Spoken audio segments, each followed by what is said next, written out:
Muito bom dia, agronegócio. Quinta-feira, 2 de fevereiro de 2023. Agora são 9 horas em ponto, pelo horário oficial de Brasília. Está no ar a nossa abertura de mercado pelas redes sociais do Notícias Agrícolas, Instagram, YouTube, Facebook, tudo já ao vivo e funcionando para que você saiba primeiro as informações e as notícias que vão direcionar o seu dia e os seus negócios. Estamos ao vivo também pelo nosso site, noticiasagricolas.com.br, tudo em dia para que vocês sejam sempre os produtores rurais mais bem informados do Brasil. Aqui a gente vai te trazer os andamentos de preços, as notícias, as informações mais relevantes, as manchetes de Brasília. Vamos falar sobre os presidentes de Câmara, de Senado, como é que foram essas eleições, não é? Ontem o dia foi quente em Brasília, é o primeiro dia do novo ano legislativo. A gente vai falar sobre isso, vai falar sobre a volta das altas da soja na Bolsa de Chicago, vamos falar sobre a gripe aviária nas Américas, que está preocupando bastante, enfim, uma série de manchetes para a gente tratar por aqui, mas antes da gente começar a nossa abertura de mercado, a gente tem uma notícia triste para o jornalismo brasileiro, uma informação que acabou de chegar, né? Acabou de ser divulgada pela Globo, que foi a morte da jornalista Glória Maria. Pois é, a jornalista Glória Maria morreu no Rio de Janeiro nesta quinta-feira, dia 2 de fevereiro. A causa da morte ainda não foi informada. Então, as primeiras informações estão chegando. Claro que agora, né, os veículos de comunicação estão dando destaque à sua carreira, destaque ao pioneirismo que Glória Maria teve no jornalismo brasileiro inúmeras vezes, e então a quinta-feira começa com essa notícia triste, com essa perda grande para o jornalismo brasileiro, e de fato a Glória Maria abriu muitos caminhos para nós jornalistas, né? Então, nossas homenagens aqui a esse ícone do jornalismo brasileiro, Glória Maria, que nos deixa neste 2 de fevereiro de 2023. Então, logo tenhamos mais informações, a gente vai atualizando por aqui. Vamos começar na sequência, com o apoio da Cochupé, a maior cooperativa de cafeicultores do mundo, e de Letícia Guimarães pelos bastidores, ajudando a garantir ali a nossa interatividade, a falar sobre os preços das commodities nesta manhã de quinta-feira, dia 2 de janeiro. Vamos para a nossa rodada de preços, como sempre fazemos para dar início aos nossos trabalhos por aqui, e a gente começa com a Bolsa de Chicago, onde os grãos sobem na manhã de hoje. Nós temos a soja com alta de 0,6% para 15 dólares e 28 centos por bushel, o milho 6 dólares e 82, subindo 0,2%, o trigo 7 dólares e 67, tem alta de 1,05%. Entre os derivados de soja, nós temos, neste momento, uma alta de 0,6% para o farelo de soja, com 487 dólares e 80 centos por tonelada curta, e o óleo de soja com alta de 0,3% agora para 60 centos, mais 94 por libra. Já já a gente vai falar um pouquinho mais sobre o mercado do óleo, que ontem despencou e ajudou a puxar a soja, que terminou o dia também com baixas agressivas, e hoje estão todo mundo voltando a subir, todo mundo voltando a tomar fôlego, né? Vamos ter atenção a isso. Na Bolsa de Nova York, mais altas para o café, 1,3% de ganho, 1 dólar e 78 mais 25 por libra peso. O açúcar, 21 centos mais 62 por libra e alta de 1,2%. O algodão sobe 0,2% para 85 centos mais 74 por libra peso. O petróleo no WTI, 76 dólares e 24 centos por barril, com uma baixa de 0,3% agora.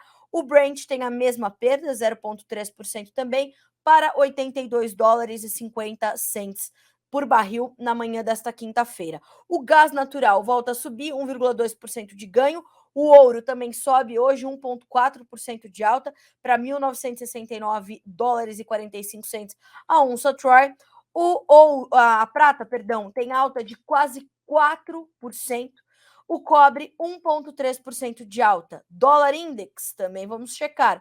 Temos ali o dólar index caindo um pouquinho, 0,1% na manhã de 2 de fevereiro para 100.895 pontos. Então, a gente tem esse quadro para as commodities, para o dólar index, são essas as informações, são esses números que chegam na manhã desta quinta-feira para trazer para vocês o panorama inicial, né, do mercado, para trazer esse retrato primeiro das cotações. E aí a gente vai na sequência, então, te detalhando um pouco mais dos mercados e tudo mais.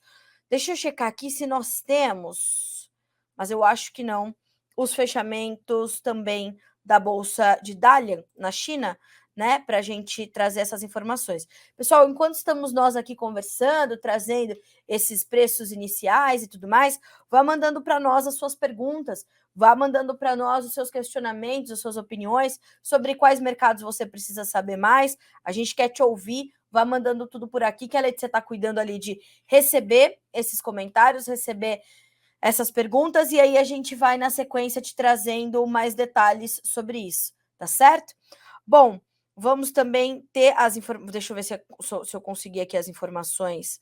Temos o fechamento, sim, da Bolsa de Dalian pelo levantamento da Agriinvest Commodities. O farelo recuando, o óleo de soja também caindo de forma expressiva, o milho subindo lá no mercado futuro chinês e o suíno vivo em baixa no encerramento dos negócios desta quinta-feira. Veja só o resumo de Eduardo Vanin, analista da Agriinvest, para este primeiro momento dos mercados na quinta-feira. Bolsas em alta no Ocidente, ainda refletindo o comunicado do Federal Reserve de ontem, que teve ali uma mudancinha na taxa de juros. China em queda, petróleo e commodities de lado, o ouro em forte alta, o Federal Reserve subiu os juros em 0,25% ontem, mas sem dizer, sem sinalizar se vai subir mais a sua taxa básica. Os integrantes foram muito menos hawkish em relação a dezembro. Investidores entenderam que há uma possibilidade cada vez maior de uma taxa terminal abaixo de 5%. No FedWatch, que é aquele observatório do Federal Reserve, os investidores estão apostando em mais uma alta de 0,25% em março ou maio, e o primeiro corte podendo acontecer em novembro ou dezembro para os juros norte-americanos. Então vamos entender, vamos saber, né, quais são ali as movimentações, o que podemos esperar do Banco Central norte-americano, e aí vamos na sequência saber quais serão os impactos disso para as commodities, para os índices acionários e tudo mais. Bom, a gente vai agora começar a desdobrar os preços, né? E também as informações, as notícias, porque as manchetes vão sempre, como eu sempre tento trazer aqui para vocês, né? Elas vão se interligando para trazer ali para pelo menos tentar trazer um cenário mais completo, né? Um cenário mais trazendo ali todas essas informações que se conectam. Ó, enquanto isso, estou recebendo aqui já algumas perguntas. Vá mandando, tá? Letícia está cuidando de trazer tudo isso para vocês e para mim. Vai cuidando ali de receber essas informações e eu vou respondendo-as na sequência, tá certo?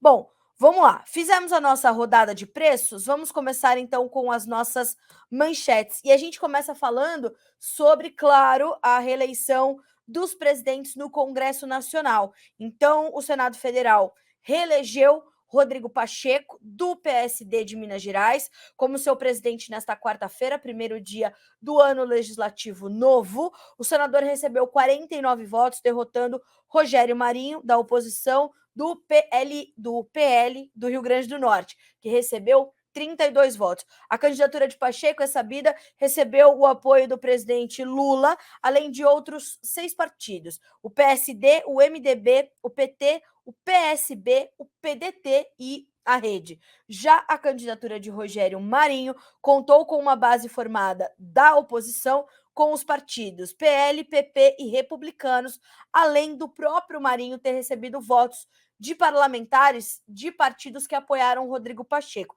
Então teve esse racha, mas houve, portanto, a reeleição de Pacheco para esse novo mandato. Olhando, né, para a Câmara dos Deputados, houve também a reeleição. Lá já era alguma coisa mais certa, mais esperada. Arthur Lira foi eleito com 464 votos, Lira que é do PP de Alagoas. E ele foi reconduzido, então, para mais um mandato no biênio 2023-24, e foram eleitos também ali os demais membros das mesas diretoras e os suplentes. Lira foi apoiado por um único bloco parlamentar, reunindo 20 partidos, incluindo 2 federações. Ele obteve a maior votação absoluta de um candidato à presidência da Câmara dos Deputados, considerados nos últimos os registros dos 50 anos de Câmara. Então, Arthur Lira se reelege já com essa, né, carregando essa bagagem aí de ter esse apoio considerável nesse chamado blocão de 20 partidos. Agora a gente precisa saber quais serão as trajetórias adotadas por ambos e como será num governo que também está mais alinhado agora a uma situação completamente diferente da dos últimos 4 anos no governo federal, no poder executivo. Vamos entender a partir daqui como ficam, então, as novas decisões no poder legislativo. Na sequência, a gente vai falar, então, sobre a nossa taxa de juros aqui no Brasil. Ontem, o Banco Central resolveu trazer a manutenção, como também era esperado pelo mercado, da taxa básica de juros, a Selic, em 13,75%.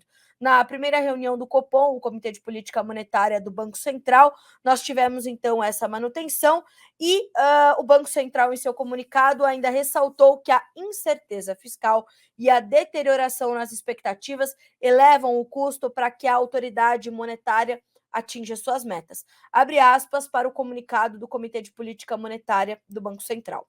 A conjuntura particularmente incerta no âmbito fiscal e com expectativas de inflação se distanciando da meta em horizontes mais longos, demandam maior atenção na condução da política monetária. Tal conjuntura eleva o custo da desinflação necessária para atingir as metas estabelecidas pelo Conselho Monetário Nacional. Então, tivemos aí essa condição, essa manutenção da taxa básica de juros em 13,75% foi decidida por unanimidade pela diretoria do Banco Central e está em linha com as expectativas do mercado.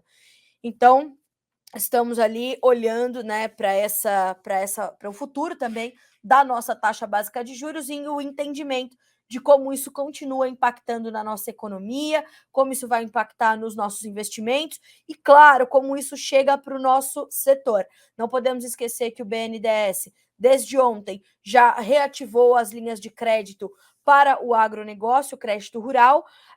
Nós estamos também nessa condição de observarmos os preparativos para o Plano Safra, piscamos e já será junho, julho novamente, quando essas novas informações chegarão ao agronegócio brasileiro, e esse é um ponto também de monitoramento, de entendimento ali pelos nossos produtores rurais. Então, estamos de olho também nessa questão da taxa básica, nessa questão da Selic, tá certo? Vamos monitorar, vamos acompanhar. Bom, na sequência, falamos então sobre taxa de juros, falamos sobre Congresso. O nosso assunto agora é o etanol importado de fora do Mercosul. Foi retomada nesta quarta-feira, ontem, dia 1º de fevereiro, a taxação original de 18% que incide sobre o etanol importado para o Brasil de países de fora do Mercosul. Isso porque a CAMEX, a Câmara do Comércio Exterior, decidiu não renovar a prorrogação do imposto de importação. Esta desoneração, feita de forma despreparada, prejudicava a indústria nacional de etanol, que é responsável pela geração de empregos, oportunidades e energia limpa, e por isso precisa ser valorizada, disse o ministro Carlos Fávaro, da Agricultura e Pecuária, em uma nota divulgada, portanto, ontem. O retorno dessa taxa de importação protege o setor produtivo brasileiro sem causar impacto para o consumidor final, complementou o secretário de Comércio e Relações Internacionais do MAPA, o senhor Roberto Perosa. Segundo também as informações que Jonathan Simeão já pôde apurar com os especialistas em setor sucroenergético da Stonex, o Jonathan, que é o nosso editor aqui de sucroenergético, esses impactos eles podem ser sentidos, né, os impactos positivos dessa volta da taxação, principalmente pelas regiões de fora do Centro-Sul, especialmente no Norte e Nordeste, e incentiva, claro, mais a produção doméstica do combustível, mas no momento, com este crescimento do volume da produção de cana-de-açúcar, não se faz necessária essa importação. Então, a gente agora vai começar a entender os desdobramentos, e o Jonathan está em cima desse assunto para trazer também a posição da Única, a União das Indústrias de Cana-de-Açúcar, em torno dessa decisão da Camex e apoiada pelo Ministério da Agricultura e Pecuária do Brasil. Bom, falando em mercado internacional, na sequência, o nosso destaque fica para as nossas exportações. E o primeiro destaque vai para as exportações de milho do Brasil, que estão bastante aquecidas. E janeiro se conclui com mais números fortes e as exportações terminando o mês acima de 6 milhões de toneladas. Pois é, as exportações brasileiras de milho continuam se destacando forte e ontem, com a divulgação da SECEX, a Secretaria de Comércio Exterior, para as nossas exportações em janeiro, nós tivemos esse número com o milho exportado passando de 6 milhões de toneladas, um volume que é 132% maior do que o registrado no mesmo mês do ano passado. Segundo as informações que pôde apurar também Guilherme Dorigatti, um dos nossos editores e especialista em milho aqui no Notícias Agrícolas, o line-up para fevereiro, ou seja, os navios que estão esperando para embarcar milho brasileiro também são grandes, eles já são, e o nosso line-up já é, na verdade, maior, 200% em relação a todo fevereiro de 2022, somente nesse período inicial do mês, e nós temos, então, esse potencial todo, e segundo o Vlamir Brandalize, consultor da Brandalize Consulting, a gente tem espaço, inclusive, para alcançar exportações esse ano de milho de 50 milhões de toneladas, senhoras e senhores. Olha só o que diz o Brandalize. Diante da expectativa de uma produção de 130 milhões de toneladas na soma de safra e safrinha para este ano, o Brasil pode se aproveitar do espaço existente no mercado internacional e atender essa demanda que existe após as perdas de produção nos Estados Unidos, na Ucrânia e na Argentina. Então, bons negócios estão à sua frente, boas oportunidades estão se apresentando. Isso é tão importante de se monitorar. Por quê? Porque nós temos que entender que nós temos também a nova safra do hemisfério norte sendo decidida agora, principalmente nos Estados Unidos. Vai se plantar mais soja? Vai se plantar mais milho? O que se vai plantar? Né? As instituições financeiras internacionais, elas apontam, e elas inclusive fazem recomendações de compra para as commodities, apontam para alta nos preços, para soja, para milho, né, para minérios. E a gente entende que o milho está, né, segundo os analistas de mercado, num território ali bastante positivo, porque nós tivemos perdas realmente consideráveis na última temporada em diversas partes do globo. Então, olhando para isso, a gente tem ali oportunidades importantes que se desenham para o Brasil e oportunidades que podem realmente trazer ali uma condição bastante favorável para o milho brasileiro, dada essa perda e dado este espaço que nós estamos conquistando aí nos últimos anos, nos últimos meses, e nos consolidando como um dos maiores exportadores globais de milho, como um dos mais importantes players deste setor, quando o contexto é internacional. Fora que aqui dentro nós temos um abastecimento adequado, claro que os preços estão ali elevados e acabam tirando um pouco das margens de alguns setores, como, por exemplo, os granjeiros, mas é preciso ter essa estratégia, esse planejamento, entender da onde vai vir este milho mais competitivo. Fazer tudo isso é importante. Mas também me chama a atenção uma manchete desta manhã de quinta-feira sobre as questões logísticas. O CEO da Alvean deu uma entrevista à agência de notícias Reuters, o senhor Paulo Roberto de Souza, durante o XP Agro Conference. E ele falou sobre esses novos gargalos que o Brasil enfrenta para a logística diante de uma safra recorde de grãos, né?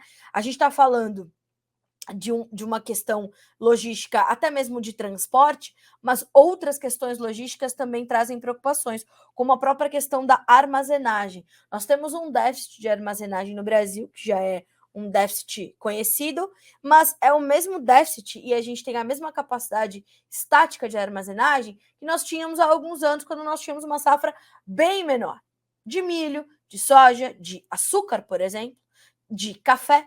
Então, como é que a gente está fazendo toda essa condição de armazenagem. Como é que a gente está tratando desse assunto? Sem contar que as questões de armazenagem, elas são questões estratégicas, né?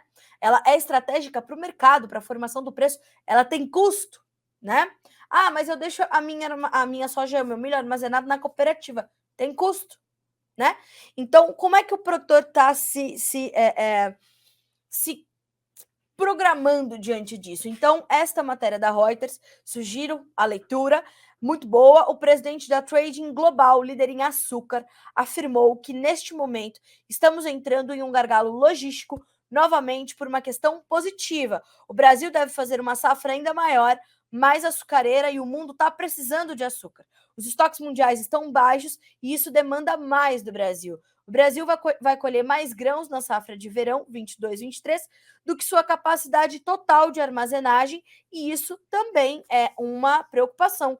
Então, nós estamos ali tentando entender essas estruturas logísticas, mas mais do que isso, a gente precisa saber como os ministérios ali, agricultura, fazenda, também infraestrutura, vão tratar dessas questões estruturais, dessas questões de investimento nesses setores, principalmente na questão da armazenagem. Então, esse é um ponto determinante para a gente monitorar a partir daqui, a partir dessa sequência, olhando para essas condições todas, tá? Então, seguimos por aqui, trazemos essas informações todas ali na sequência, tá certo? Bom, na sequência a gente vai falar ainda das nossas exportações, mas dessa vez das exportações de carne bovina, que também se destacaram no balanço da SECEX em janeiro. Estou abrindo aqui os números para dividir com vocês, mas peraí, que abri aqui a janelinha errada. Agora sim, volume exportado de carne bovina em janeiro registrou um avanço de 16% frente ao mesmo período do ano passado. Os embarques de carne bovina fresca, refrigerada e congelada finalizaram o último mês com 160,1 mil toneladas, de acordo com os dados da SECEX, um avanço de 4,9% em relação ao mês de dezembro do ano passado, quando nós embarcamos 152,7 mil toneladas. Já em relação a janeiro de 22, o avanço foi de 16%, né? Então, temos ali essas boas notícias também vindas para as nossas exportações de carne bovina. E, segundo o Fernando Henrique Iglesias, analista da Safras e Mercado, ouvido pela Andressa Simão, o volume exportado registrou um bom desempenho, mas o alerta fica para o preço médio, que seguiu bem aquém do ano passado. Abre aspas para o Iglesias. É importante ressaltar que no ano passado vendemos muito a um preço alto, e esse ano o quadro é mais complexo. Volume não será um problema, mas sim o preço médio. Nós terminamos janeiro com um preço médio da nossa carne bovina em 4.842 dólares por tonelada, uma queda de 7,5% em relação a janeiro de 2021. E isso com essa informação dessa baixa no preço médio, eu já vou puxar o gancho, portanto, para o meu próximo destaque, que são as informações divulgadas nesta quinta-feira pelo CPEA, apontando, né? Nós estamos ali com um apontamento do CPEA para preços em queda no bezerro, no boi gordo e na carne bovina. Mesmo com os registros de oscilações dos preços da cadeia pecuária de corte nacional ao longo de janeiro, as médias mensais para esses três grupos fecharam com pequenas quedas em relação ao mês passado, ou seja, a dezembro de 2022. Segundo o próprio CPEA, o enfraquecimento nos valores esteve atrelado ao crescimento na produção de animais jovens e, consequentemente, a maior oferta de animais para abate. Assim, no primeiro mês deste ano de 2023, o indicador CPEA para o boi gordo teve uma média de R$ 285,97, 2% a menos do que de dezembro. Para o bezerro, o indicador Exalc BMF Bovespa Base, Mato Grosso do Sul apresentou uma queda de 1,1% em relação ao mês anterior, com média de R$ 2.395,32 por cabeça. Já em relação à carne negociada no atacado, na Grande São Paulo, a carcaça casada do boi foi comercializada, em média, a R$ 18,93 por quilo em janeiro, 2,8% menor em relação a dezembro de 2022. Então, baixas sendo registradas pelo CPEA para boi gordo, bezerro e carne bovina, o que sinaliza essa pressão que continua sobre o mercado pecuário brasileiro.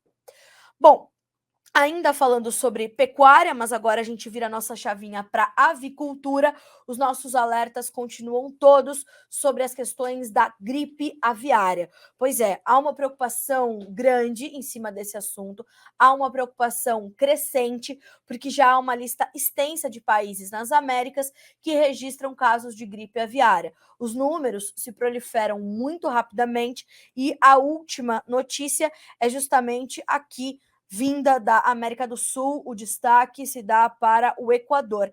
A gente vai falar sobre isso, inclusive já vou também trazer algumas atualizações feitas pela Letícia Guimarães, mas no Equador, mais de 2 milhões de aves serão vacinadas contra a gripe aviária numa primeira fase de imunidade. Uma aliança empresarial mexicano-equatoriana é autorizada a importar vacinas contra esta zoonose.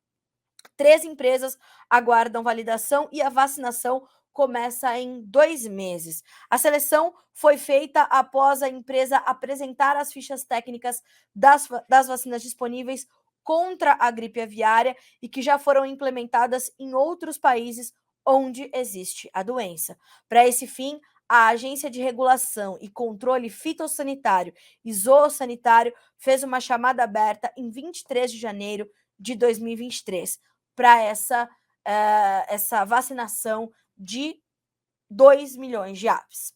Olha só, eu pedi para a Letícia levantar para nós aonde é que estão os casos de gripe aviária nas Américas. A Letícia trouxe esse balanço para nós e a gente vai falar sobre uma lista de países com gripe aviária atualizada pela Organização Pan-Americana de Saúde em 18 de janeiro, e apenas o Equador que entrou por último na lista, né? E alguns outros países que já estavam em surto também.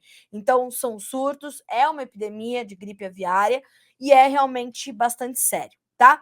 Então, veja só o balanço que a Letícia fez para nós. América do Norte, Canadá, Estados Unidos e México, em todo canto.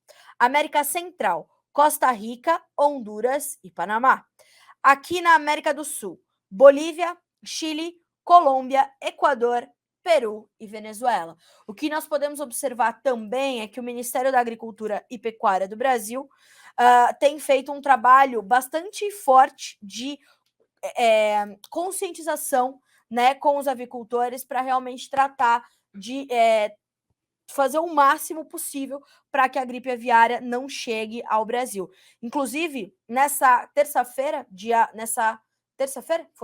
na segunda-feira, uma notícia do Mapa dizia o seguinte: nós trouxemos aqui no Notícias Agrícolas. Campanha sobre influenza aviária visa alertar a população para ajudar o Brasil a continuar livre da doença. Na América do Sul, países vizinhos já notificaram focos da doença, o que levou o Brasil a intensificar suas medidas de prevenção. O cunho da campanha do Ministério da Agricultura é assim, né? Influenza aviária, aqui não. Apesar de ser exótica em território nacional, a influenza aviária de alta patogenicidade tem preocupado o mundo por ser uma doença viral altamente contagiosa e fatal, que afeta aves domésticas e silvestres, com graves consequências ao comércio internacional de produtos avícolas. A IAAP, a sigla para esta doença, também pode ser transmitida para humanos, no entanto, não é uma doença, isso é importante, tá? Quando perguntarem a vocês, vocês podem dizer com segurança. Não é uma doença transmitida pela carne das aves, nem pelo consumo dos ovos, tá?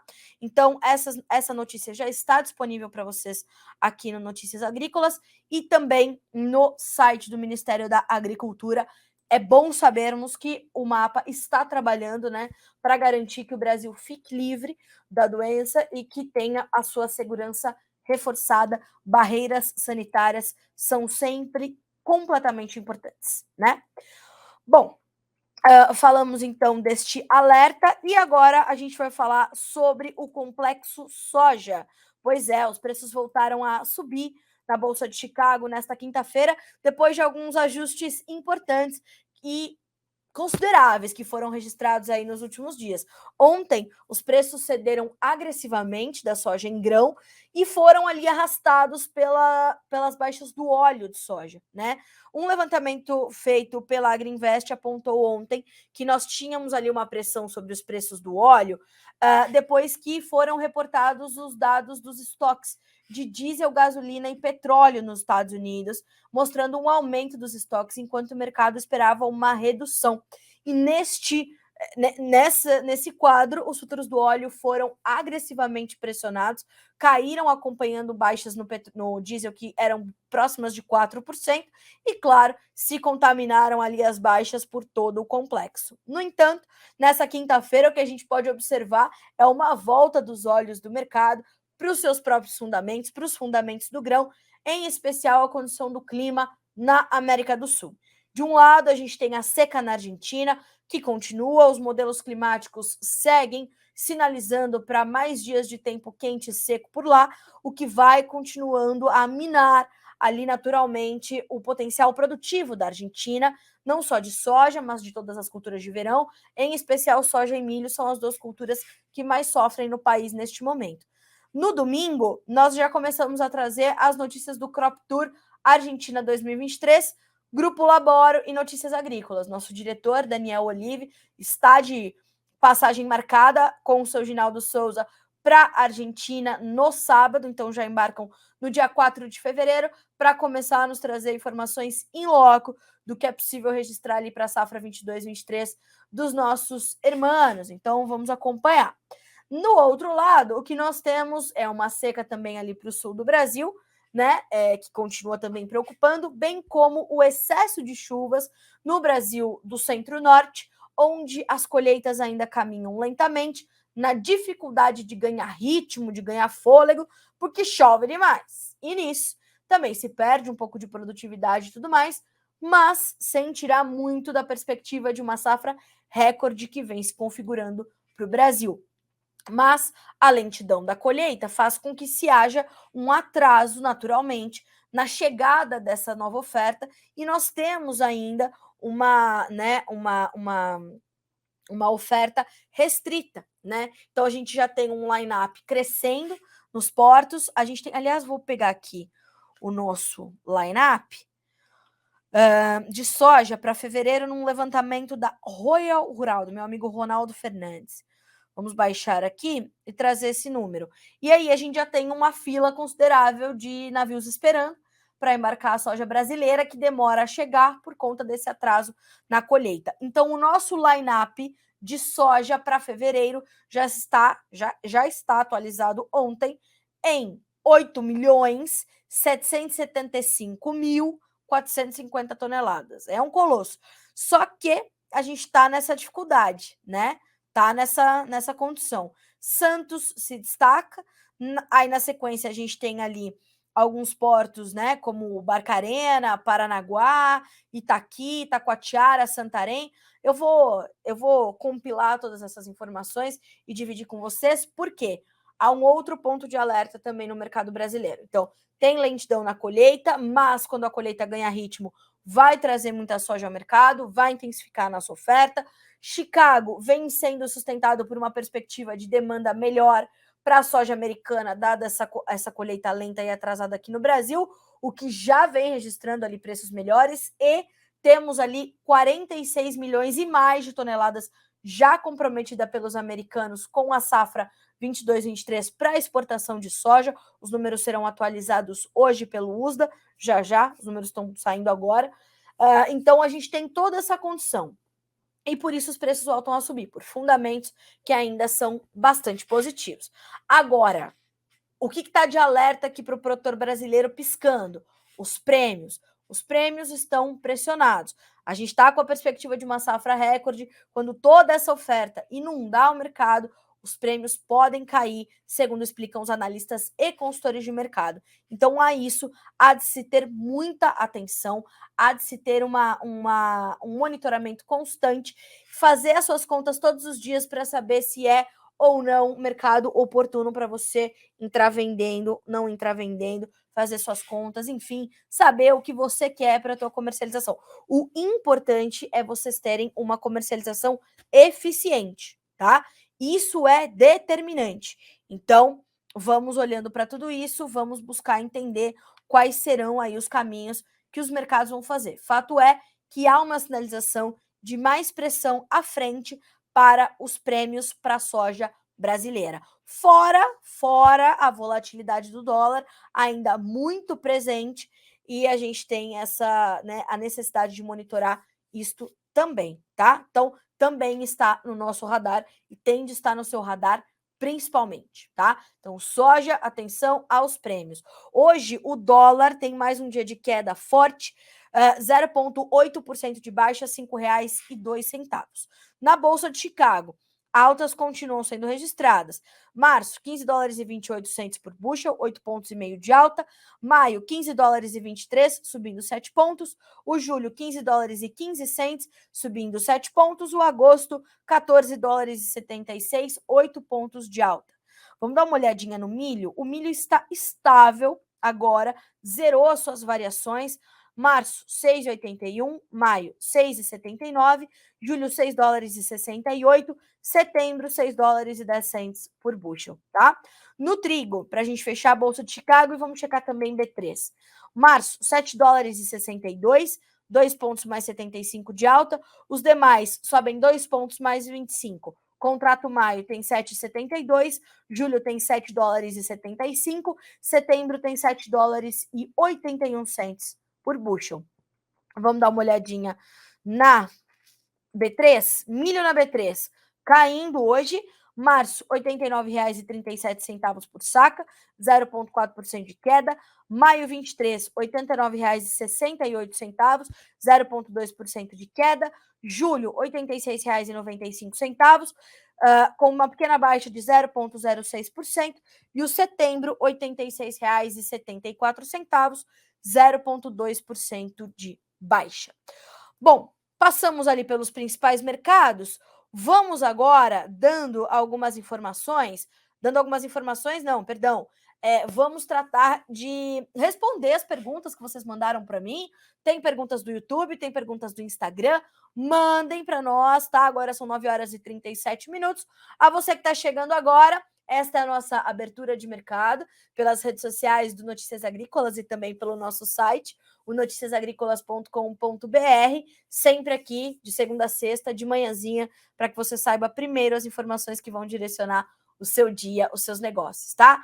Vamos ali, então, responder as perguntas que recebemos nesta quinta-feira. O Ed Bini preocupa também os temas indígenas. Sim, nós estamos em cima disso, certamente, e é sempre bom a gente lembrar que há uma necessidade de haver, né, uma complementaridade dos povos indígenas com a produção agropecuária. Eu sempre uso o exemplo do povo lá Parecis, lá em Campo Novo dos Parecis, porque ali houve um meio termo para prosperidade, né? Um meio termo para que se chegasse à prosperidade. Hoje, os índios Parecis, mais os produtores rurais, eles estão ali em cooperativas, trabalhando de forma conjunta, fazendo investimentos na região, nas comunidades, permitindo que os povos indígenas possam trabalhar, possam gerar renda, possam gerar emprego, ter dignidade. Eles querem fazer isso, né? Os advogados desses representantes dos povos indígenas já deram inúmeras entrevistas ao Notícias Agrícolas falando sobre isso. Eles são referência, por exemplo, na produção de arroz. O governo fala tanto sobre a produção de arroz do MST, a produção. Tá aí a produção de arroz dos índios Parecis, né? Onde é que a gente está tratando disso? Onde é que a gente está colocando isso em pauta? Como é que isso não está na grande mídia? Então é óbvio que as questões indígenas preocupam. Nós tivemos uma última uma última entrevista com a doutora Luana, falando sobre isso, falando sobre o desafio que o STF vai ter aí nos próximos meses para tratar desse assunto, ali vendo se aprova ou o marco temporal ou a lei do indigenato, né? E é sabido que a lei do indigenato pode, inclusive, prejudicar os povos indígenas, né? É só entender a lei, buscar compreendê-la, e eu sugiro que o Ed Bini e também quem queira saber um pouco mais dessas questões todas dos povos indígenas, acesse essa entrevista da doutora Luana. Eu vou deixar aqui para vocês o caminho no Instagram, vou pedir para o nosso time colocar ali no YouTube. Doutora Luana, eu nunca me lembro. Doutora Luana Ruiz Silva, olha só. Governo Lula sinaliza avanço no processo de homologação de terras indígenas no Brasil, mesmo sem definição pelo STF do conceito de demarcação. O STF, Supremo Tribunal Federal, deve definir ainda este ano entre a lei do indigenato e o marco temporal para definir os conceitos de terras indígenas no Brasil. Vou deixar para vocês aqui, tá? Ó, o título no Instagram. Aí é menu, vídeos, muito simples, tá? Ó, questões indígenas, certo? E aí, sucesso. Aí, na sequência, é só ouvir, absorver, ouça quantas vezes seja importante para que você possa entrar nessa condição de debate, já sabendo do que você está falando. Estamos em cima desse ponto aqui também no Notícias Agrícolas. Obrigada pelo seu comentário, Ed. Seguindo por aqui, o pessoal nos mandando bom dia, muito gentis, como sempre. Dona Eliana, a Nara, o Samuca, o Gustavo Marques, o Márcio Fagundes, lá de Curitibanos, em Santa Catarina, o Renato Lacerda, o Edson Júnior, de Mato Grosso, Gabi Peterli, bom dia, Carlinha, de Bagé, no Rio Grande do Sul, bom dia. O Aparecido também conosco, e temos algumas perguntas aqui também no YouTube. Passamos ali pelo Instagram, vamos passar aqui pelo YouTube. Olha só, bom dia, Carla Mendes. Pautas do agro prejudicadas com a reeleição dos presidentes da Câmara e do Senado, nos aponta a Ana Cláudia Nascimento. Ana Cláudia, esse tema é muito sensível e realmente muito pertinente para esse momento. Como é que vão avançar as pautas do agro nesses novos mandatos de Rodrigo Pacheco e Arthur Lira? Na entrevista que o presidente já eleito, né, e agora já empossado, Pedro Lupion, para a Frente Parlamentar da Agropecuária, ele pontuou duas situações. Para a FPA, seria importante e oportuno e interessante e produtivo que Arthur Lira fosse reeleito na Câmara, como aconteceu, por quê? Segundo o Lupion, né, o presidente da FPA, nós tivemos ali uma abertura do presidente da Câmara considerável para o diálogo, para falar com a bancada ruralista, que é maior este ano, que é uma bancada forte, é uma bancada tradicional, né? E ela tem até um cunho pejorativo na grande mídia, coisa que não faz o menor sentido já há muito tempo, né? Houve uma mudança do perfil dessa bancada. Então, para o Pedro Lupion, seria interessante a reeleição de Arthur Lira, assim o fez. Vamos entender agora como ele vai continuar tratando desses temas sensíveis ao agronegócio com esta bancada e com o Congresso, de uma forma geral, bastante alinhado ali com o setor.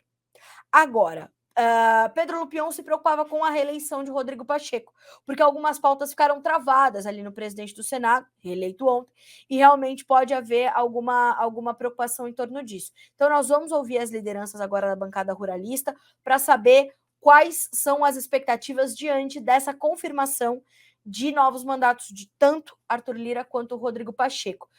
Rodrigo Pacheco teve o apoio a sua candidatura teve o apoio de Lula, teve o apoio de uma série de partidos ali que não são os mais, né, os mais compreensivos aos temas, ao setor. Então, a gente pode ter ali algumas intempéries à frente. Vamos saber como a bancada do Senado, que também tem representantes, né, ali firmes e que conhecem o setor, apoiados pelo setor, como Tereza Cristina, Luiz Carlos Reis, Hamilton Mourão, né? São conhecedores do agronegócio brasileiro. Como é que eles vão se portar diante desta chefia da casa por Rodrigo Pacheco?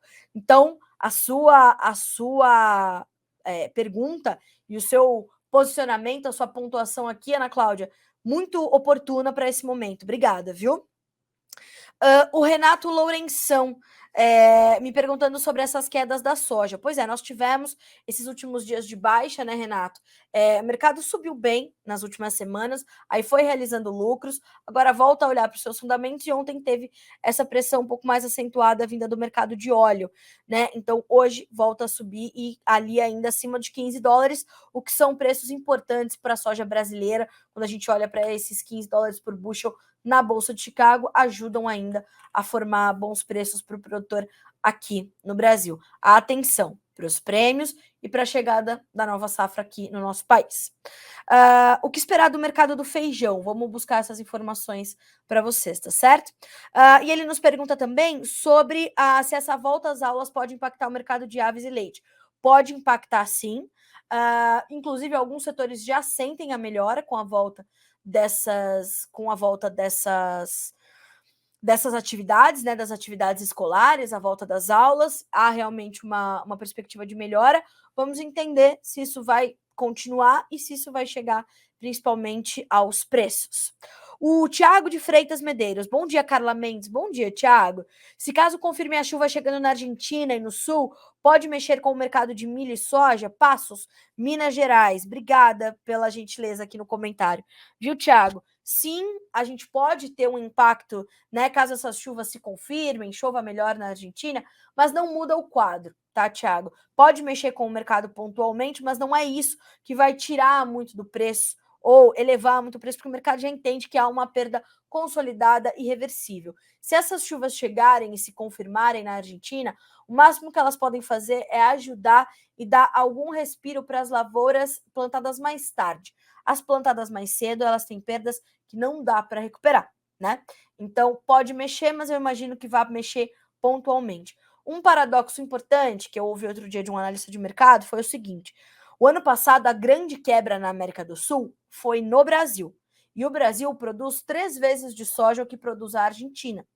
Por isso que os impactos do ano passado da seca foram mais graves, porque hoje, na safra 22-23, o grande barato, a grande quebra, a grande preocupação está na Argentina.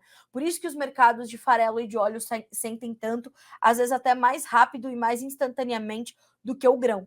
Mas, ainda assim, claro, isso enxuga a oferta global de soja. A Argentina é o terceiro maior exportador mundial desse produto, então traz, claro, efeitos práticos sobre os preços, sobre o andamento dos mercados, tá? O Francisco Pinheiro, bom dia. Aqui na cidade de Pompeia está chuviscando. Eu imagino que seja bom, né? Ou já choveu demais? Me diga mais, Francisco. Tempo bom lá em Bauru, 25 graus. Aqui em Valinhos, interior de São Paulo, 24. Tá nubladinho hoje. O Antônio Silva, bom dia de Guaíra, no Paraná. O Mário Reis Almeida, bom dia, amigos do Agro. Bom dia, Carla. Ontem tomou posse um novo Congresso. Espero que honrem os votos da direita e façam uma oposição firme e democrática contra o desgoverno petista, diz Mário Reis Almeida. Obrigada pelo seu comentário, Mário. O Danilo Padovani fala conosco de Sacramento, Minas Gerais. Bom dia, Carlinha, me diz o engenheiro agrônomo João Marcos. Como fica o mercado do milho para março? João, a gente tem ali um foco do milho nas exportações, a gente ainda tem bons preços, a B3, apesar da queda de hoje, tem referências importantes, então há certa sustentação no mercado de milho e deve ser um 2023 promissor, segundo os analistas de mercado, né? A gente vem sentindo essa pressão sobre as cotações, o mercado vem trazendo essa sinalização de pressão, mas a gente tem boas perspectivas no front, tá? Vamos tentar alongar um pouquinho as análises e eu prometo te trazer nas próximas edições do Bom Dia Agro análises um pouquinho mais alongadas para a gente saber como ficam os preços aí na sequência, tá certo? Obrigada pela sua pergunta. E o Jorge Alberto de Lima Issá também nos mandando bom dia. Bom dia, pessoal. Senhoras e senhores, agora 9 horas e 49 minutos pelo horário oficial de Brasília. Estamos aqui finalizando a nossa edição desta quinta-feira, dia 2/2 de 2023, do Bom Dia Agronegócio, pelas nossas redes sociais, também pelo nosso site, o noticiasagricolas.com.br, tudo para que vocês sejam sempre os produtores rurais mais bem informados do Brasil. A nossa programação ao vivo continua. Enquanto isso, né, num intervalinho de uma coisa e outra, eu te convido para nos acompanhar nas redes sociais. Se você ainda não segue o Notícias Agrícolas, @Notícias Agrícolas, é só clicar lá em seguir. Se você ainda não é inscrito no nosso canal, Notícias Agrícolas Oficial no YouTube, já faça isso. Ative o sininho para receber ali os alertas de toda a nossa programação, que está sempre se mexendo, em constante crescimento ao longo do dia, para que você receba as informações que vão ali te ajudar a tomar decisões e, como diz o nosso lema, a ser o porta-voz de si mesmo, tá certo? Boa quinta-feira para você, bons negócios e até amanhã.